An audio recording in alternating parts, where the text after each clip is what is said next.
यार स्टूडेंट होने की वजह से लेट नाइट स्टडी एक रूटीन बन जाती है, जिसकी वजह से जो है ना आईज के नीचे डार्क सर्कल्स आने स्टार्ट हो जाते हैं, जो कि बहुत ऑकवर्ड लगते हैं। तो मेरी दोस्त ने मुझे मशवरा दिया कि आप एक आई रोलर मंगवाओ, जिसके 2 वीक्स के इस्तेमाल से आपके जो डार्क सर्कल है वो खत्म हो जाएंगे। वाकई ये एक मैजिक था यार, जो मैंने ऑर्डर किया ये है वो आई रोलर जो मैंने ऑर्डर किया।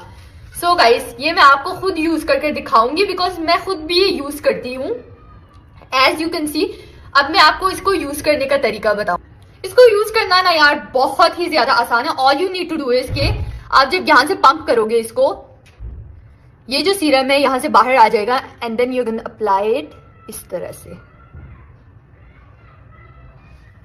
सो गाइस, मैं तो आपको यही बता दूंगी कि ये वाकई ही एक मैजिक है। So guys, I believe that कि ये वाकई एक मैजिक है, क्योंकि यार 2 वीक्स के इस्तेमाल से मेरे डार्क सर्कल्स खत्म होना शुरू हो गए। और गाइस, अगर आपको भी यही मसला है तो जल्दी से ये ऑर्डर करें, लिंक मैंने दे दिया है, एंड जल्दी से जाकर अपना ऑर्डर करें। Bye bye.